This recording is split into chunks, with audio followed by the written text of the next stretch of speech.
মইতো সদায় কৈ থাকোঁ, মই MLA বিলাকক মোকতো বেয়া পায়, চবেই বেয়া পায় তাতে বিধানসভাত, জানেনে নাই? মোক সেইদিনা একেদিনৰ ভিতৰতে 3বাৰ খেদি দিছে বিধানসভাৰ পৰা। গম পাইনে নাই? 3বাৰ খেদিছে। ৰাতিলৈ মোৰ বেমাৰ হৈ গৈছেগৈ, বুজিছে নাই? 3বাৰ। আজিলৈকে চাগে এদিনত এজন বিধায়কক 3বাৰ খেদা ঘটনা এই প্ৰথম জীৱনত ঘটিছে। এদিনতে 3বাৰ খেদিছে, বুজিছেনে নাই? এদিনতে। কেলে? মই হিমন্ত বিশ্ব শৰ্মাক এনেকৈ আঙুলি টুৱাই আপোনাৰ বহুত বেছি হৈ গৈছে বুলি কৈছোঁ। ইমান উৎপাত নকৰিব, মানুহৰ লগত কাজিয়া লগাই নাথাকিব, এইটোৰ লগত এইটো আমাৰ ডেভেলপমেণ্ট কৰক এই বুলি কৈছিলোঁ। মোক 3বাৰ খেদিছে, বুজিছেনে নাই? বোলে কি আপোনাৰ কথা শুনতে বোলে ইয়ালৈ আহিছোঁ নেকি? অকল আপুনিয়ে কথা কৈ থাকে। এইবিলাক মই বোলে পূৰা দম দিওঁ। মই ইমান ভয় চয় নকৰোঁ, মোক পাবলৈও নাই, হেৰুৱাবলৈও নাই, বুজিছে নাই? মই পূৰা দম দিওঁ। বিধানসভাত 126 জন যে আছে, আটাইতকৈ উৎপতীয়া মানুহটো মই, আটাইতকৈ উৎপতীয়া মানুহটো মই। আৰু মোৰ এটা মানুহৰ কাৰণেই হিমন্ত বিশ্ব শৰ্মা একদম এনেকৈ ভয়ত থাকে। তেওঁ বিধানসভাত থাকিলে অকল মোলৈকে চাই থাকে, ই ক'ত গণ্ডগোল কৰিব, বুজিছেনে নাই?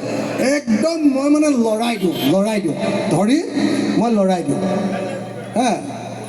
মই তেওঁলোকক সদায় সুধোঁ, বোলো আপোনালোকে কৈছিলে নহয় 16 মে' দিনা বিদেশী যাব বুলি অসমৰ পৰা।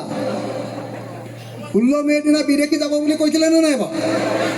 2014 চনৰ 16 মে' তাৰিখৰ দিনা অসমৰ পৰা তালি টোপোলালৈ সকলো বিদেশী যাব লাগিব বুলি কৈছিলে। উল্টাই কি বুলি কৰিলে?